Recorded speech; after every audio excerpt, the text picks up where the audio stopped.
श्री स्वामी समर्थ.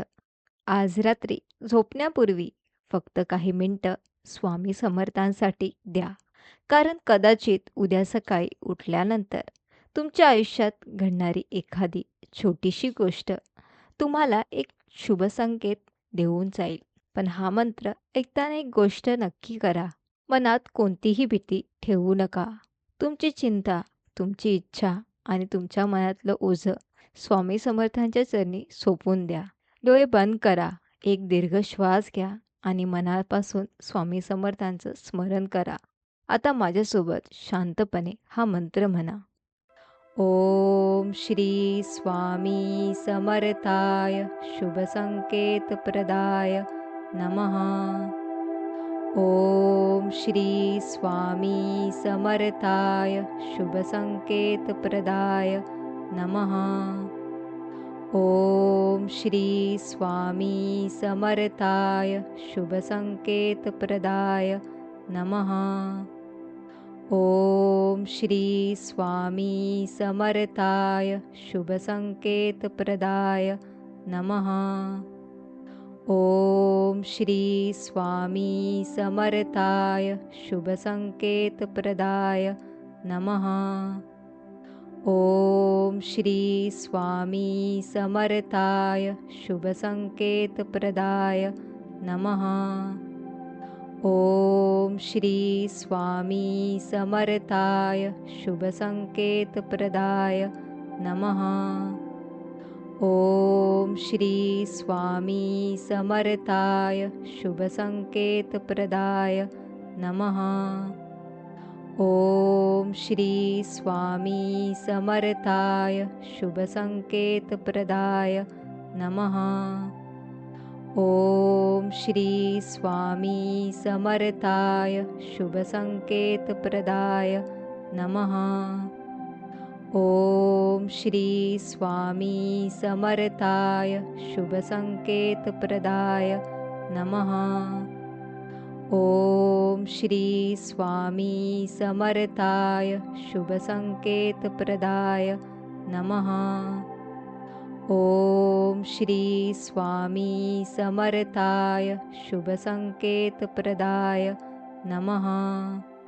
ओम श्री स्वामी समर्थाय शुभ संकेत प्रदाय नमः.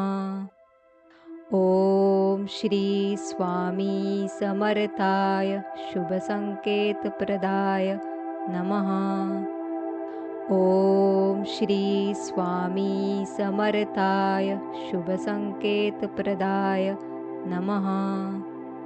ओम श्री स्वामी समर्थाय शुभ संकेत प्रदाय नमः. ओम श्री स्वामी समर्थाय शुभ संकेत प्रदाय नमः. ओम श्री स्वामी समर्थाय शुभ संकेत प्रदाय नमः. ओम श्री स्वामी समर्थाय शुभ संकेत प्रदाय नमः. ओम श्री स्वामी समर्थाय शुभ संकेत प्रदाय नमः. ओम श्री स्वामी समर्थाय शुभ संकेत प्रदाय नमः. ओम श्री स्वामी समर्थाय शुभ संकेत प्रदाय नमः. ओम श्री स्वामी समर्थाय शुभ संकेत प्रदाय नमः. ओम श्री स्वामी समर्थाय शुभ संकेत प्रदाय नमः. ओम श्री स्वामी समर्थाय शुभ संकेत प्रदाय नमः. ओम श्री स्वामी समर्थाय शुभ संकेत प्रदाय नमः. ओम श्री स्वामी समर्थाय शुभ संकेत प्रदाय नमः. ओम श्री स्वामी समर्थाय शुभ संकेत प्रदाय नमः. ओम श्री स्वामी समर्थाय शुभ संकेत प्रदाय नमः. ओम श्री स्वामी समर्थाय शुभसंकेतप्रदाय नमः. ओम श्री स्वामी समर्थाय शुभसंकेतप्रदाय नमः. ओम श्री स्वामी समर्थाय शुभसंकेतप्रदाय नमः. ओम श्री स्वामी समर्थाय शुभसंकेतप्रदाय नमः. ओम श्री स्वामी समर्थाय शुभसंकेतप्रदाय नमः. ओम श्री स्वामी समर्थाय शुभसंकेतप्रदाय नमः. ओम श्री स्वामी समर्थाय शुभसंकेतप्रदाय नमः. ओम श्री स्वामी समर्थाय शुभसंकेतप्रदाय नमः. ओम श्री स्वामी समर्थाय शुभसंकेतप्रदाय नमः. ओम श्री स्वामी समर्थाय शुभसंकेतप्रदाय नमः. ओम श्री स्वामी समर्थाय शुभसंकेतप्रदाय नमः. ओम श्री स्वामी समर्थाय शुभसंकेतप्रदाय नमः. ओम श्री स्वामी समर्थाय शुभसंकेतप्रदाय नमः. ओम श्री स्वामी समर्थाय शुभसंकेतप्रदाय नमः. ओम श्री स्वामी समर्थाय शुभसंकेतप्रदाय नमः. ओम श्री स्वामी समर्थाय शुभसंकेतप्रदाय नमः.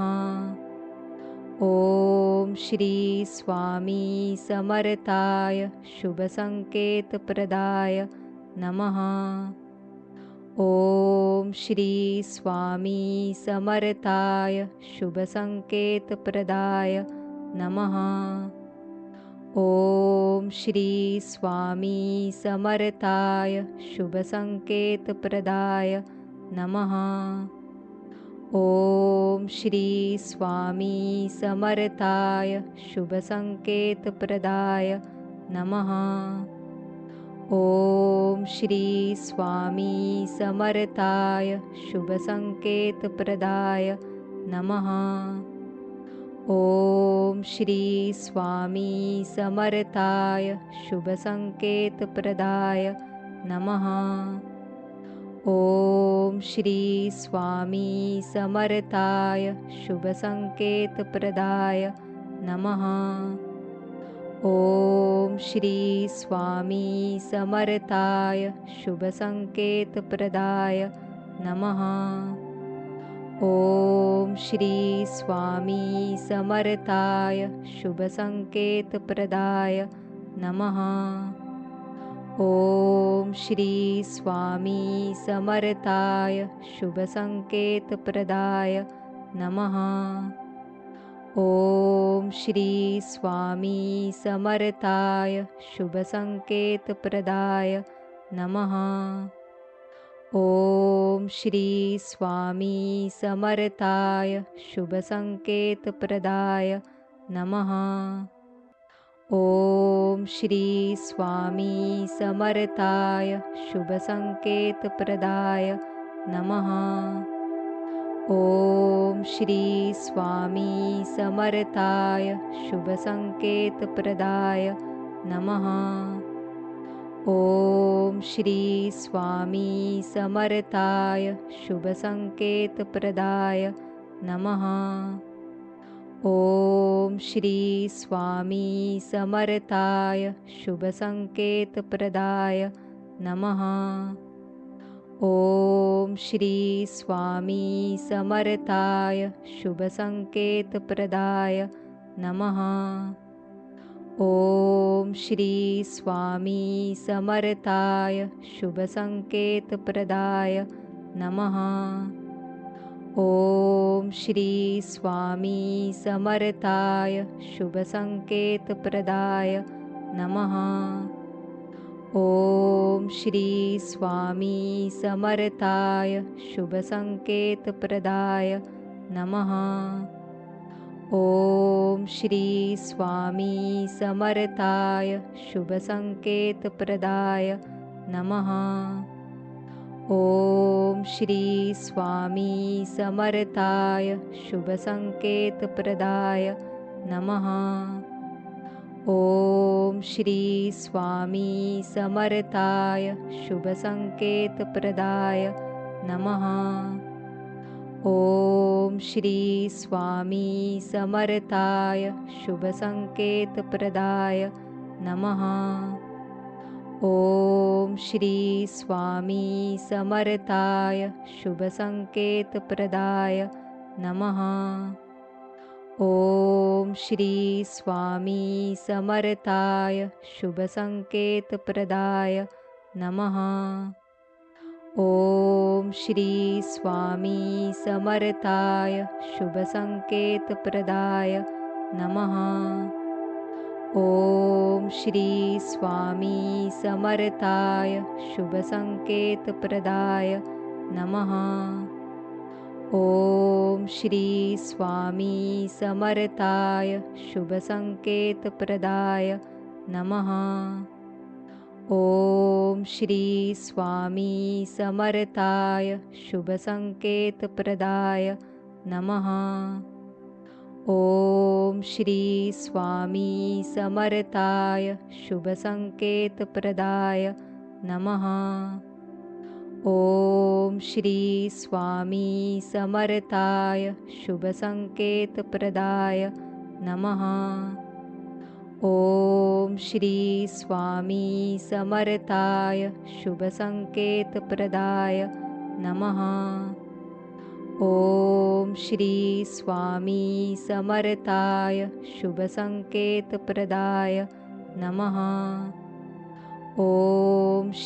स्वामी समर्थाय शुभसंकेतप्रदाय नमः।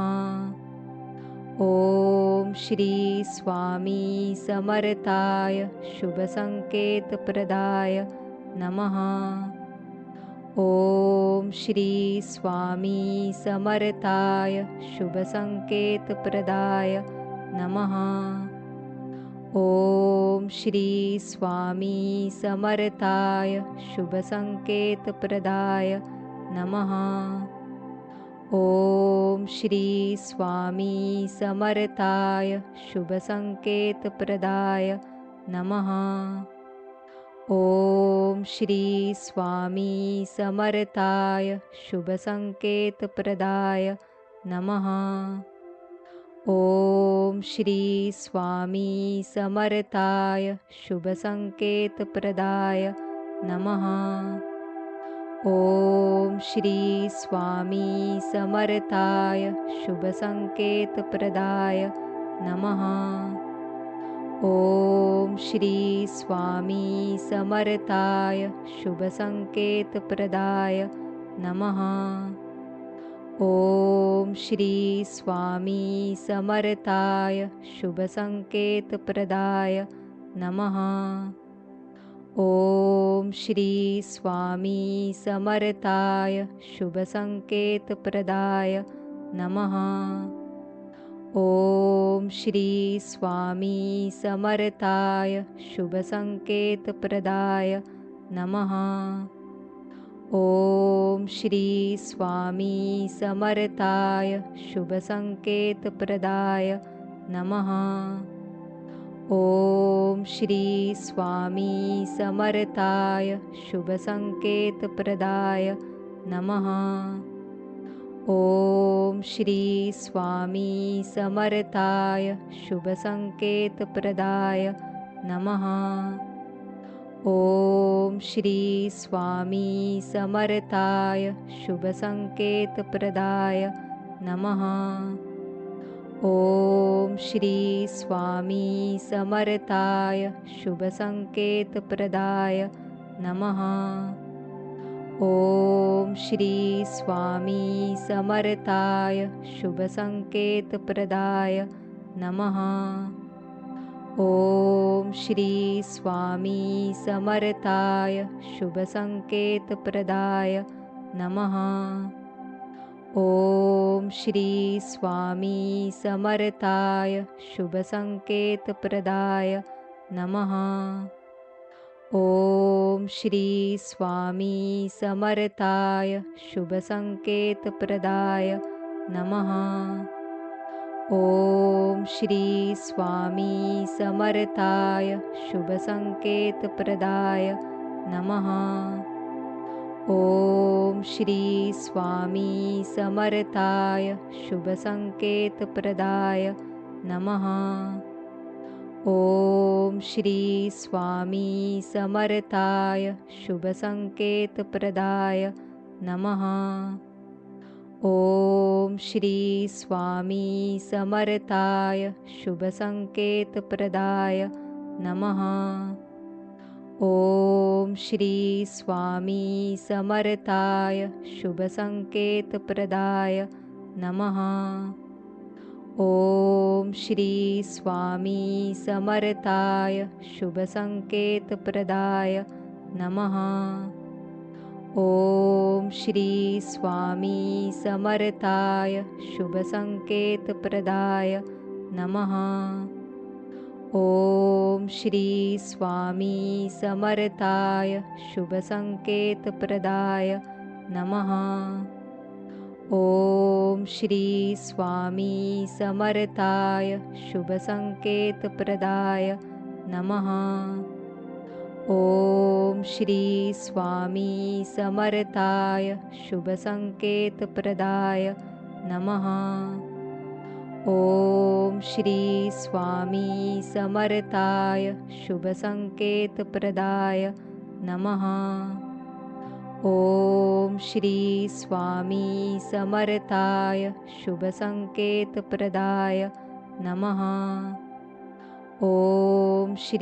स्वामी समर्थाय शुभसंकेतप्रदाय नमः। ओम श्री स्वामी समर्थाय शुभसंकेतप्रदाय नमः। ओम श्री स्वामी समर्थाय शुभसंकेतप्रदाय नमः। ओम श्री स्वामी समर्थाय शुभसंकेतप्रदाय नमः। ओम श्री स्वामी समर्थाय शुभसंकेतप्रदाय नमः।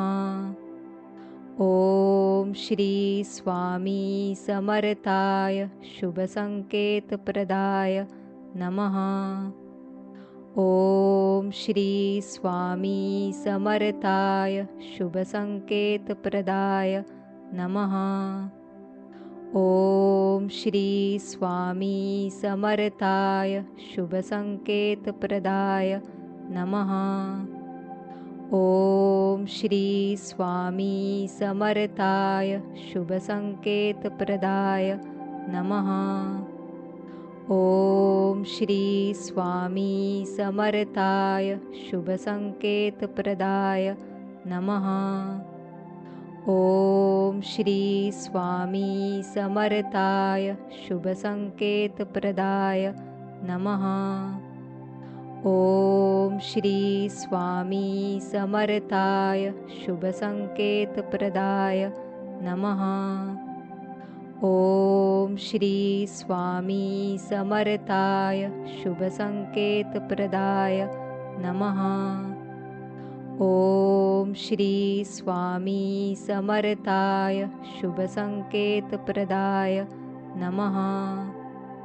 ओम श्री स्वामी समर्थाय शुभसंकेतप्रदाय नमः। ओम श्री स्वामी समर्थाय शुभसंकेतप्रदाय नमः। ओम श्री स्वामी समर्थाय शुभसंकेतप्रदाय नमः। ओम श्री स्वामी समर्थाय शुभसंकेतप्रदाय नमः। ओम श्री स्वामी समर्थाय शुभसंकेतप्रदाय नमः। ओम श्री स्वामी समर्थाय शुभसंकेतप्रदाय नमः। ओम श्री स्वामी समर्थाय शुभसंकेतप्रदाय नमः। ओम श्री स्वामी समर्थाय शुभसंकेतप्रदाय नमः। ओम श्री स्वामी समर्थाय शुभसंकेतप्रदाय नमः। ओम श्री स्वामी समर्थाय शुभसंकेतप्रदाय नमः। ओम श्री स्वामी समर्थाय शुभसंकेतप्रदाय नमः। ओम श्री स्वामी समर्थाय शुभसंकेतप्रदाय नमः। ओम श्री स्वामी समर्थाय शुभसंकेतप्रदाय नमः। ओम श्री स्वामी समर्थाय शुभसंकेतप्रदाय नमः। ओम श्री स्वामी समर्थाय शुभसंकेतप्रदाय नमः। ओम श्री स्वामी समर्थाय शुभसंकेतप्रदाय नमः। ओम श्री स्वामी समर्थाय शुभसंकेतप्रदाय नमः। ओम श्री स्वामी समर्थाय शुभसंकेतप्रदाय नमः। ओम श्री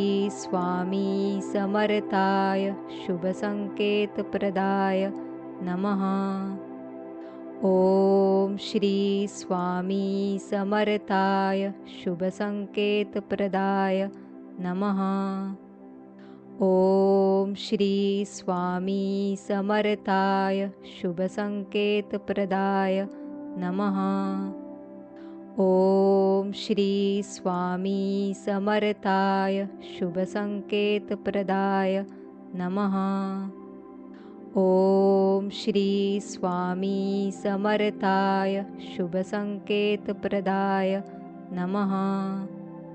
ओम श्री स्वामी समर्थाय शुभसंकेतप्रदाय नमः। ओम श्री स्वामी समर्थाय शुभसंकेतप्रदाय नमः। ओम श्री स्वामी समर्थाय शुभसंकेतप्रदाय नमः। ओम श्री स्वामी समर्थाय शुभसंकेतप्रदाय नमः। ओम श्री स्वामी समर्थाय शुभसंकेतप्रदाय नमः। ओम श्री स्वामी समर्थाय शुभसंकेतप्रदाय नमः। ओम श्री स्वामी समर्थाय शुभसंकेतप्रदाय नमः। ओम श्री स्वामी समर्थाय शुभसंकेतप्रदाय नमः। ओम श्री स्वामी समर्थाय शुभसंकेतप्रदाय नमः। ओम श्री स्वामी समर्थाय शुभसंकेतप्रदाय नमः। ओम श्री स्वामी समर्थाय शुभसंकेतप्रदाय नमः। ओम श्री स्वामी समर्थाय शुभसंकेतप्रदाय नमः।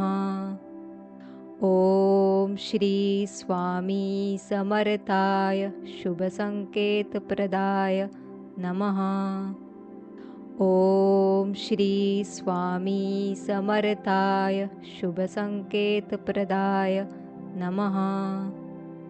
ओम श्री स्वामी समर्थाय शुभसंकेतप्रदाय नमः। ओम श्री स्वामी समर्थाय शुभसंकेतप्रदाय नमः। ओम श्री स्वामी समर्थाय शुभसंकेतप्रदाय नमः।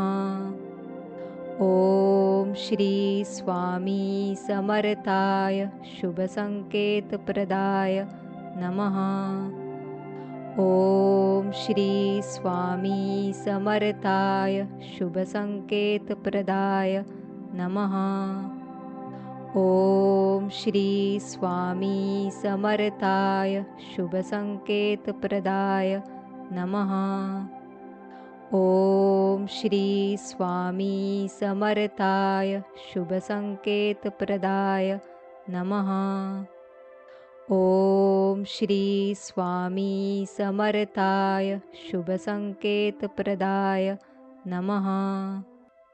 ओम श्री स्वामी समर्थाय शुभसंकेतप्रदाय नमः।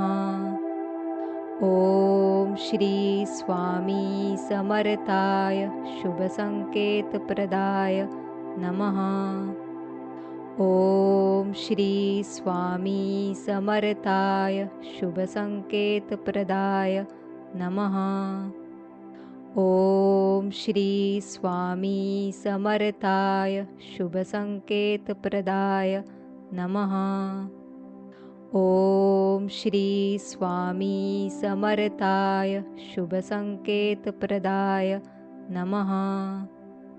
ओम श्री स्वामी समर्थाय शुभसंकेतप्रदाय नमः। ओम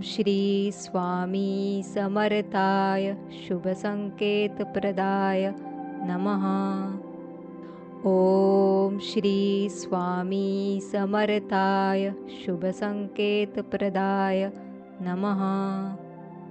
ओम श्री स्वामी समर्थाय शुभसंकेतप्रदाय नमः। ओम श्री स्वामी समर्थाय शुभसंकेतप्रदाय नमः। ओम श्री स्वामी समर्थाय शुभसंकेतप्रदाय नमः। ओम श्री स्वामी समर्थाय शुभसंकेतप्रदाय नमः।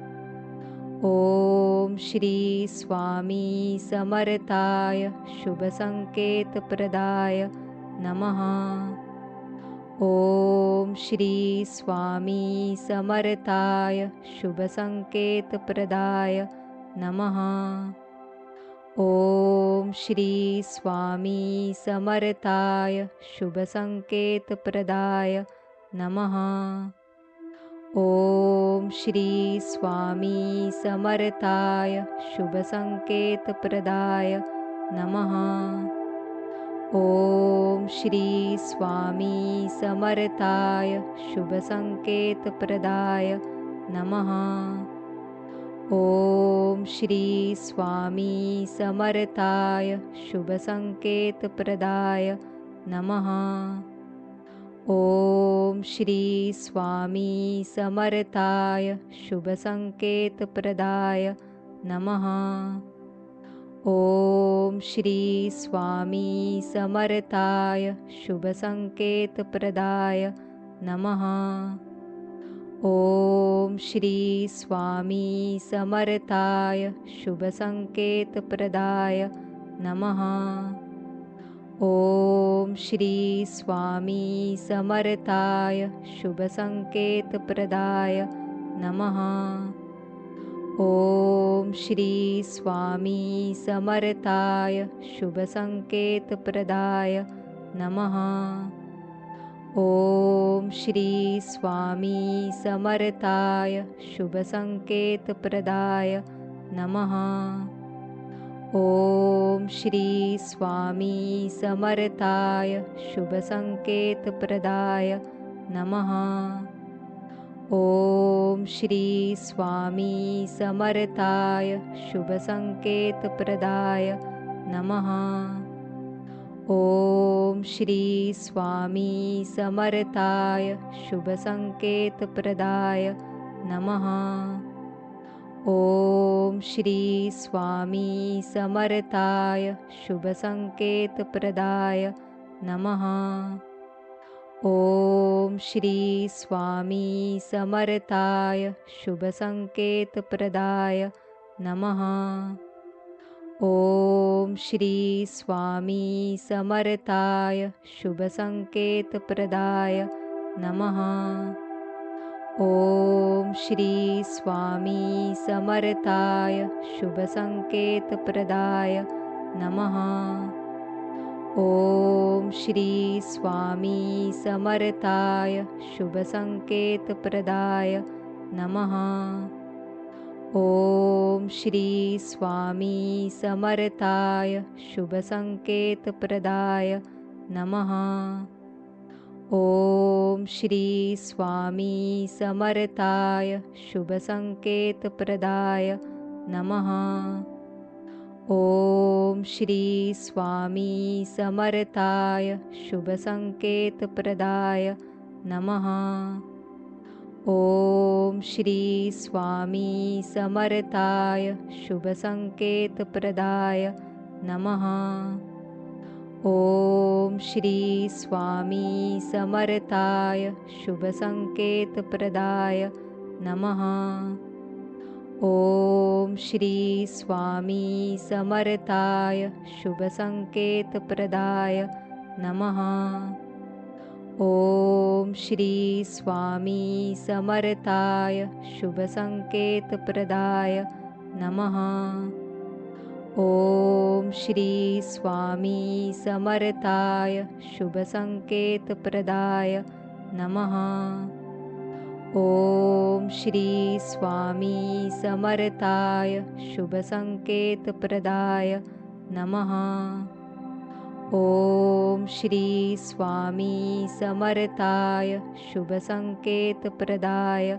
नमः।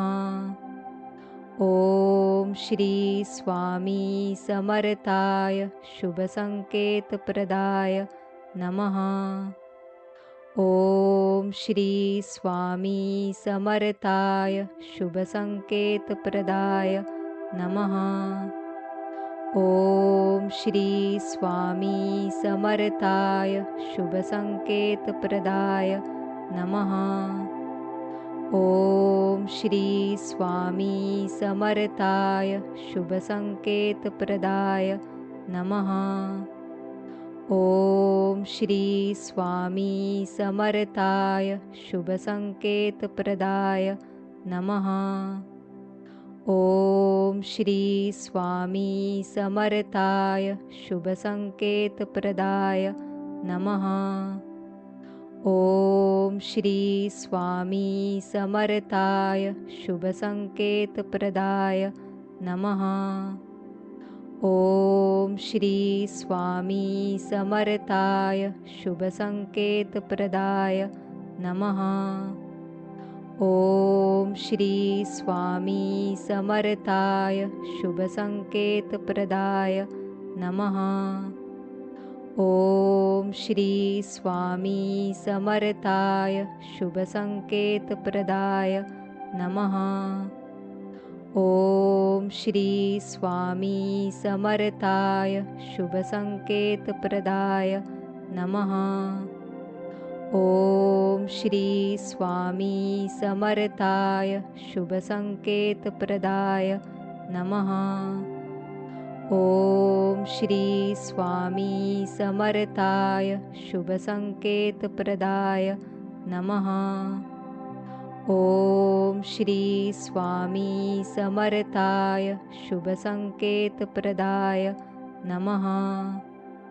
ओम श्री स्वामी समर्थाय शुभसंकेतप्रदाय नमः। ओम श्री स्वामी समर्थाय शुभसंकेतप्रदाय नमः। ओम श्री स्वामी समर्थाय शुभसंकेतप्रदाय नमः। ओम श्री स्वामी समर्थाय शुभसंकेतप्रदाय नमः। ओम श्री स्वामी समर्थाय शुभसंकेतप्रदाय नमः। ओम श्री स्वामी समर्थाय शुभसंकेतप्रदाय नमः। ओम श्री स्वामी समर्थाय शुभसंकेतप्रदाय नमः। ओम श्री स्वामी समर्थाय शुभसंकेतप्रदाय नमः। ओम श्री स्वामी समर्थाय शुभसंकेतप्रदाय नमः। ओम श्री स्वामी समर्थाय शुभसंकेतप्रदाय नमः। ओम श्री स्वामी समर्थाय शुभसंकेतप्रदाय नमः। ओम श्री स्वामी समर्थाय शुभसंकेतप्रदाय नमः। ओम श्री स्वामी समर्थाय शुभसंकेतप्रदाय नमः। ओम श्री स्वामी समर्थाय शुभसंकेतप्रदाय नमः। ओम श्री स्वामी समर्थाय शुभसंकेतप्रदाय नमः। ओम श्री स्वामी समर्थाय शुभसंकेतप्रदाय नमः। ओम श्री स्वामी समर्थाय शुभसंकेतप्रदाय नमः। ओम श्री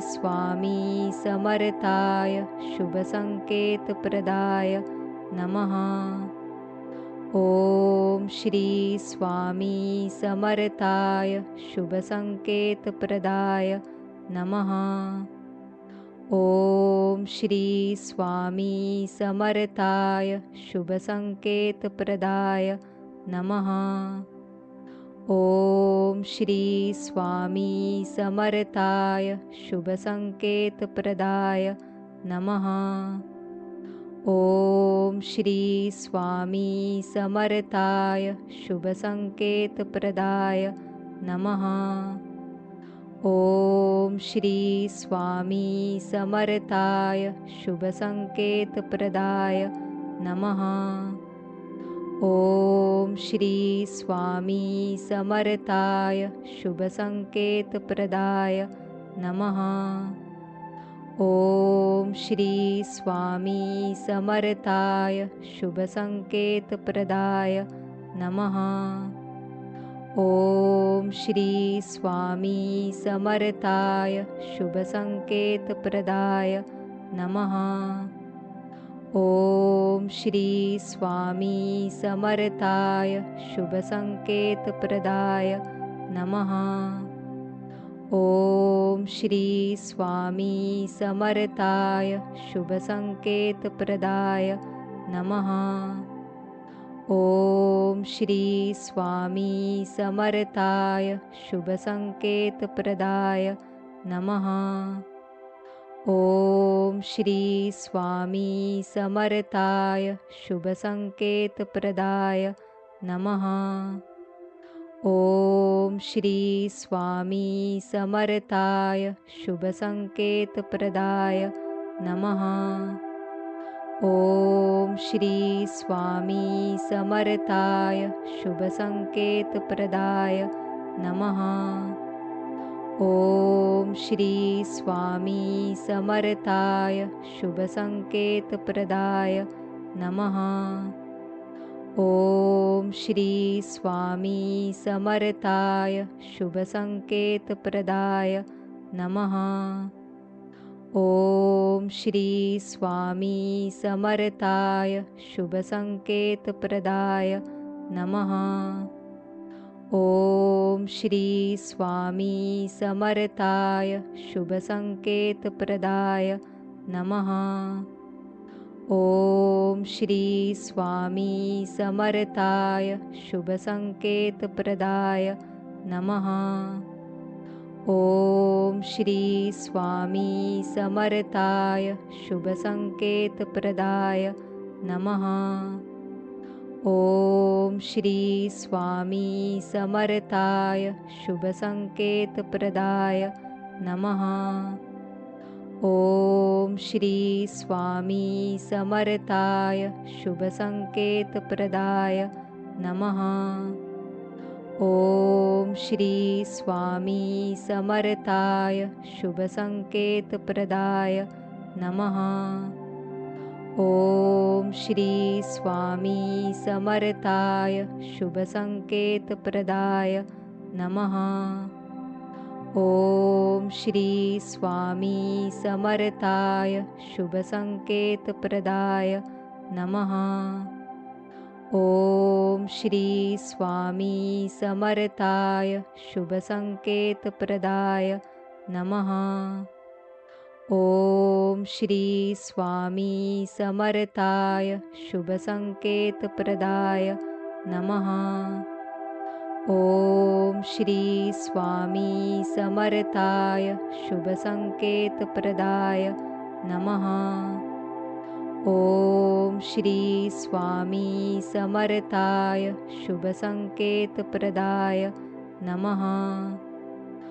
ओम श्री स्वामी समर्थाय शुभसंकेतप्रदाय नमः. ओम श्री स्वामी समर्थाय शुभसंकेतप्रदाय नमः. ओम श्री स्वामी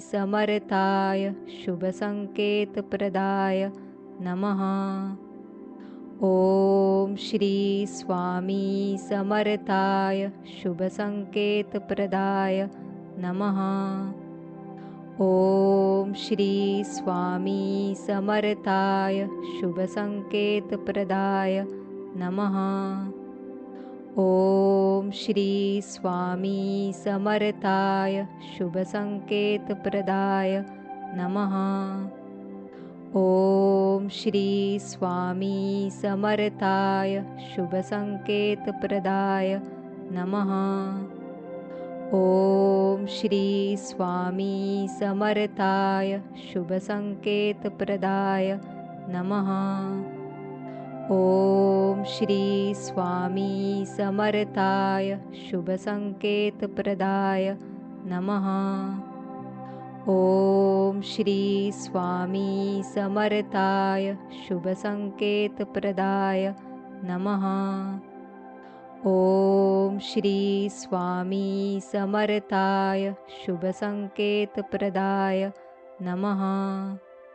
ओम श्री स्वामी समर्थाय शुभसंकेतप्रदाय नमः. ओम श्री स्वामी समर्थाय शुभसंकेतप्रदाय नमः. ओम श्री स्वामी समर्थाय शुभसंकेतप्रदाय नमः. ओम श्री स्वामी समर्थाय शुभसंकेतप्रदाय नमः. ओम श्री स्वामी समर्थाय शुभसंकेतप्रदाय नमः. ओम श्री स्वामी समर्थाय शुभसंकेतप्रदाय नमः. ओम श्री स्वामी समर्थाय शुभसंकेतप्रदाय नमः. ओम श्री स्वामी समर्थाय शुभसंकेतप्रदाय नमः. ओम श्री स्वामी समर्थाय शुभसंकेतप्रदाय नमः. ओम श्री स्वामी समर्थाय शुभसंकेतप्रदाय नमः. ओम श्री स्वामी समर्थाय शुभसंकेतप्रदाय नमः. ओम श्री स्वामी समर्थाय शुभसंकेतप्रदाय नमः. ओम श्री स्वामी समर्थाय शुभसंकेतप्रदाय नमः. ओम श्री स्वामी समर्थाय शुभसंकेतप्रदाय नमः. ओम श्री स्वामी समर्थाय शुभसंकेतप्रदाय नमः. ओम श्री स्वामी समर्थाय शुभसंकेतप्रदाय नमः. ओम श्री स्वामी समर्थाय शुभसंकेतप्रदाय नमः. ओम श्री स्वामी समर्थाय शुभसंकेतप्रदाय नमः. ओम श्री स्वामी समर्थाय शुभसंकेतप्रदाय नमः. ओम श्री स्वामी समर्थाय शुभसंकेतप्रदाय नमः. ओम श्री स्वामी समर्थाय शुभसंकेतप्रदाय नमः. ओम श्री स्वामी समर्थाय शुभसंकेतप्रदाय नमः. ओम श्री स्वामी समर्थाय शुभसंकेतप्रदाय नमः. ओम श्री स्वामी समर्थाय शुभसंकेतप्रदाय नमः. ओम श्री स्वामी समर्थाय शुभसंकेतप्रदाय नमः. ओम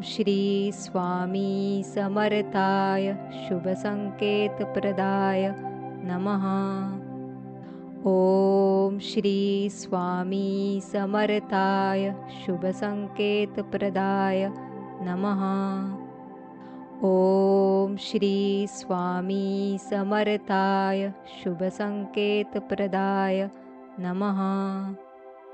ओम श्री स्वामी समर्थाय शुभसंकेतप्रदाय नमः. ओम श्री स्वामी समर्थाय शुभसंकेतप्रदाय नमः. ओम श्री स्वामी समर्थाय शुभसंकेतप्रदाय नमः. ओम श्री स्वामी समर्थाय शुभसंकेतप्रदाय नमः. ओम श्री स्वामी समर्थाय शुभसंकेतप्रदाय नमः. ओम श्री स्वामी समर्थाय शुभसंकेतप्रदाय नमः. ओम श्री स्वामी समर्थाय शुभसंकेतप्रदाय नमः. ओम श्री स्वामी समर्थाय शुभसंकेतप्रदाय नमः. ओम श्री स्वामी समर्थाय शुभसंकेतप्रदाय नमः. ओम श्री स्वामी समर्थाय शुभसंकेतप्रदाय नमः. ओम श्री स्वामी समर्थाय शुभसंकेतप्रदाय नमः. ओम श्री स्वामी समर्थाय शुभसंकेतप्रदाय नमः. ओम श्री स्वामी समर्थाय शुभसंकेतप्रदाय नमः. ओम श्री स्वामी समर्थाय शुभसंकेतप्रदाय नमः.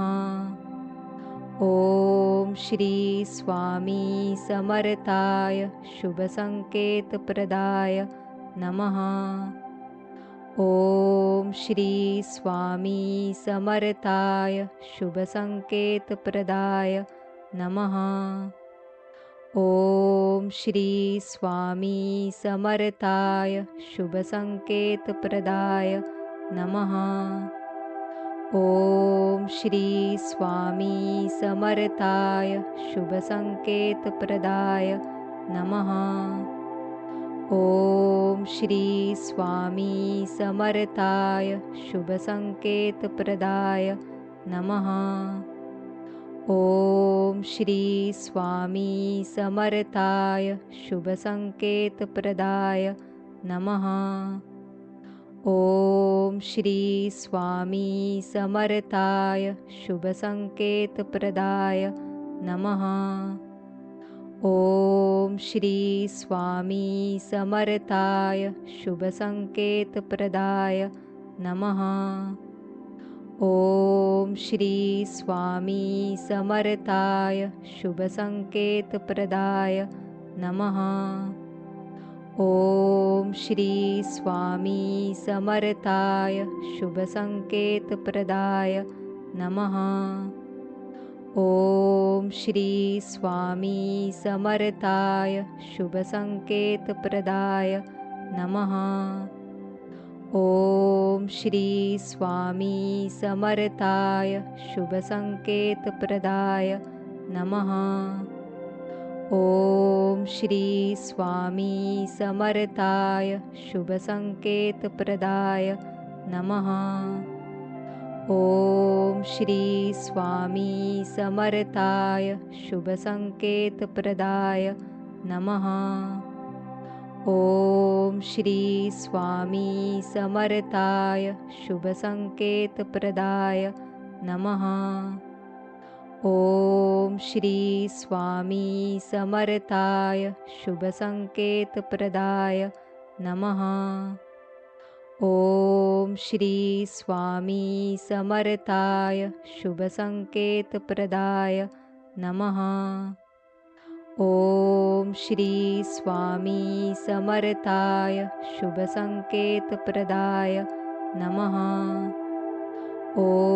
श्री स्वामी समर्थाय शुभसंकेतप्रदाय नमः. ओम श्री स्वामी समर्थाय शुभसंकेतप्रदाय नमः. ओम श्री स्वामी समर्थाय शुभसंकेतप्रदाय नमः. ओम श्री स्वामी समर्थाय शुभसंकेतप्रदाय नमः. ओम श्री स्वामी समर्थाय शुभसंकेतप्रदाय नमः. ओम श्री स्वामी समर्थाय शुभसंकेतप्रदाय नमः. ओम श्री स्वामी समर्थाय शुभसंकेतप्रदाय नमः. ओम श्री स्वामी समर्थाय शुभसंकेतप्रदाय नमः. ओम श्री स्वामी समर्थाय शुभसंकेतप्रदाय नमः. ओम श्री स्वामी समर्थाय शुभसंकेतप्रदाय नमः. ओम श्री स्वामी समर्थाय शुभसंकेतप्रदाय नमः. ओम श्री स्वामी समर्थाय शुभसंकेतप्रदाय नमः. ओम श्री स्वामी समर्थाय शुभसंकेतप्रदाय नमः. ओम श्री स्वामी समर्थाय शुभसंकेतप्रदाय नमः. ओम श्री स्वामी समर्थाय शुभसंकेतप्रदाय नमः. ओम श्री स्वामी समर्थाय शुभसंकेतप्रदाय नमः. ओम श्री स्वामी समर्थाय शुभसंकेतप्रदाय नमः. ओम श्री स्वामी समर्थाय शुभसंकेतप्रदाय नमः.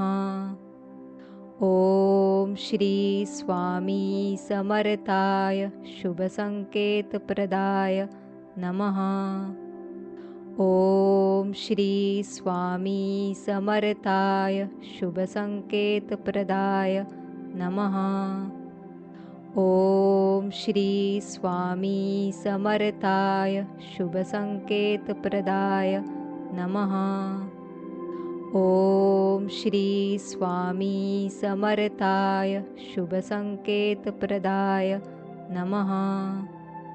ओम श्री स्वामी समर्थाय शुभसंकेतप्रदाय नमः. ओम श्री स्वामी समर्थाय शुभसंकेतप्रदाय नमः. ओम श्री स्वामी समर्थाय शुभसंकेतप्रदाय नमः. ओम श्री स्वामी समर्थाय शुभसंकेतप्रदाय नमः. ओम श्री स्वामी समर्थाय शुभसंकेतप्रदाय नमः. ओम श्री स्वामी समर्थाय शुभसंकेतप्रदाय नमः. ओम श्री स्वामी समर्थाय शुभसंकेतप्रदाय नमः. ओम श्री स्वामी समर्थाय शुभसंकेतप्रदाय नमः.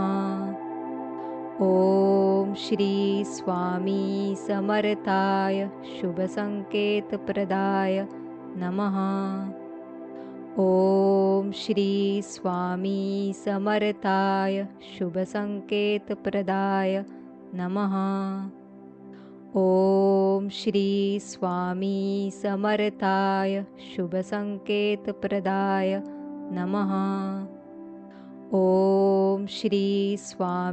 समर्थाय शुभसंकेतप्रदाय नमः. ओम श्री स्वामी समर्थाय शुभसंकेतप्रदाय नमः. ओम श्री स्वामी समर्थाय शुभसंकेतप्रदाय नमः. ओम श्री स्वामी समर्थाय शुभसंकेतप्रदाय नमः. ओम श्री स्वामी समर्थाय शुभसंकेतप्रदाय नमः. ओम श्री स्वामी समर्थाय शुभसंकेतप्रदाय नमः. ओम श्री स्वामी समर्थाय शुभसंकेतप्रदाय नमः. ओम श्री स्वामी समर्थाय शुभसंकेतप्रदाय नमः. ओम श्री स्वामी समर्थाय शुभसंकेतप्रदाय नमः. ओम श्री स्वामी समर्थाय शुभसंकेतप्रदाय नमः. ओम श्री स्वामी समर्थाय शुभसंकेतप्रदाय नमः. ओम श्री स्वामी समर्थाय शुभसंकेतप्रदाय नमः. ओम श्री स्वामी समर्थाय शुभसंकेतप्रदाय नमः. ओम श्री स्वामी समर्थाय शुभसंकेतप्रदाय नमः. ओम श्री स्वामी समर्थाय शुभसंकेतप्रदाय नमः. ओम श्री स्वामी समर्थाय शुभसंकेतप्रदाय नमः.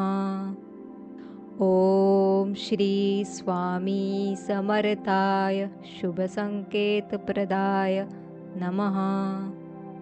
ओम श्री स्वामी समर्थाय शुभसंकेतप्रदाय नमः. ओम श्री स्वामी समर्थाय शुभसंकेतप्रदाय नमः. ओम श्री स्वामी समर्थाय शुभसंकेतप्रदाय नमः. ओम श्री स्वामी समर्थाय शुभसंकेतप्रदाय नमः. ओम श्री स्वामी समर्थाय शुभसंकेतप्रदाय नमः. व्हिडिओ आवडला असेल तर लाईक करा. आपल्या मित्रांपर्यंत हा व्हिडिओ नक्की शेअर करा आणि अशाच मंत्रांसाठी आपल्या मराठी मंत्र चॅनलला सबस्क्राईब करून बेल नोटिफिकेशन ऑन करा. श्री स्वामी समर्थ.